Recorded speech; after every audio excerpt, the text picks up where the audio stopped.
हाँ जी बच्चों, कैसे हैं आप सब। मैं मोहित बंसल मई 2024 का सॉल्यूशन करवा रहा हूँ क्वेश्चन नंबर 1 का।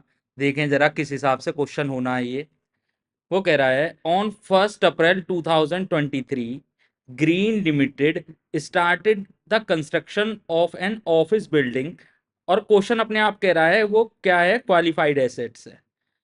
The land under the building is regard as separate asset and is not part of qualifying asset. आगे कह रहा है the purpose of construction building, the company raised a specific loan of 14 lakh from bank on interest of 12%। हाँ जी बेटा, interest कितना है 12%। और इंटरेस्ट इनकम हुई है उस पर 15,000 की। तो बेटा मेरा effective rate of interest specific borrowing है, ये स्पेसिफिक बोरोइंग का रेट ऑफ इंटरेस्ट निकालूंगा मैं। तो 14 लाख का लोन लिया है। हाँ जी बेटा, 14 लाख का लोन लिया है। 14 लाख में 12% से लोन इंटरेस्ट का रेट है, इंटरेस्ट इनकम हुई है 15,000 की। तो वो माइनस कर दूंगा तो मेरा रेट क्या आया, 10.93%। और जनरल लोन ले रखे हैं दो, वो कैसे कैसे ले रखे हैं, 15% और 8%। 20 लाख और 30 लाख, इस पर जनरल इंटरेस्ट का रेट निकाल दिया बेटा। उसके बाद अमाउंट ऑफ जो खर्चे करें वो इस हिसाब से करें हैं।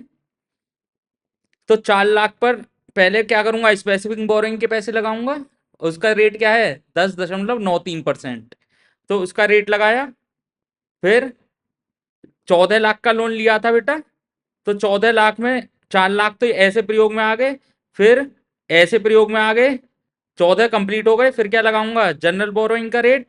और ये आया बेटा 1,36,083 रुपए आपको क्या करने पड़ेंगे, बिल्डिंग की कॉस्ट में कैपिटलाइज करने पड़ेंगे। तो एंट्री क्या बनेगी, पहला पॉइंट यही मालूम कर रहा था आपसे, इंटरेस्ट टू बी कैपिटलाइज्ड वो कितना आया, 1,36,083 रुपए।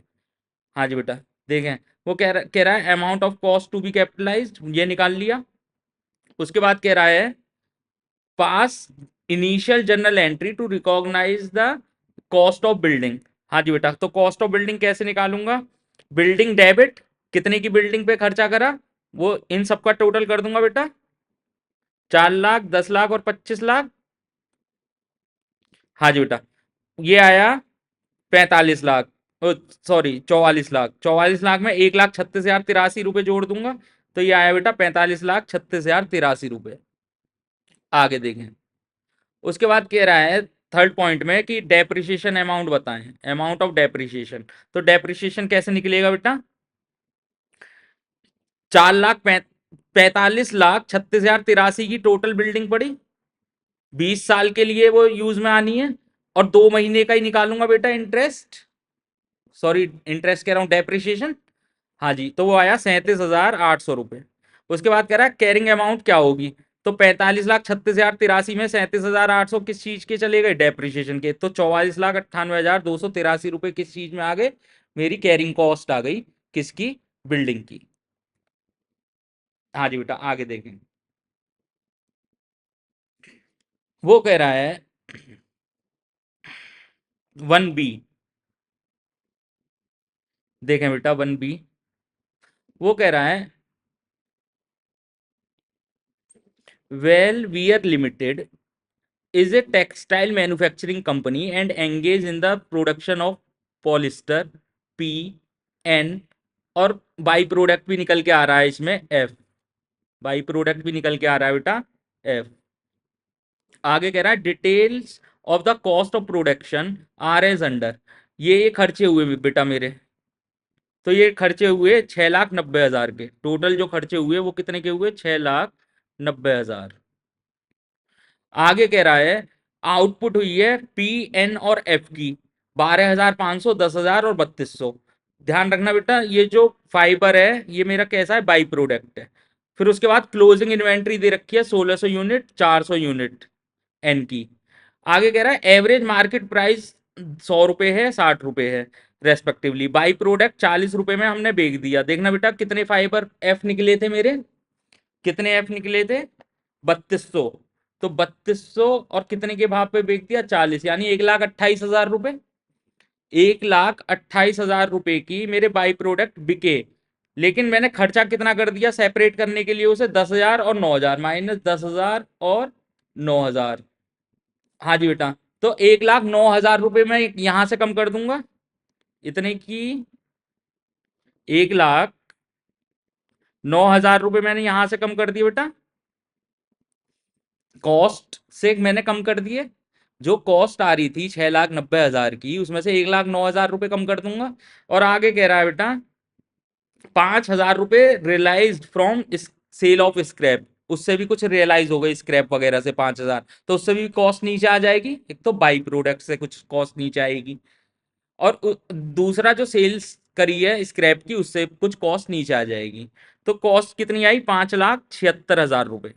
हाँ जी, 5,76,000 रुपये को अब मुझे दो यूनिट, दो प्रोडक्शन में बांटना है। प्रोडक्शन कौन कौन से हैं, पी और एन। हाँ जी बेटा, पी और एन में बांटना है बेटा।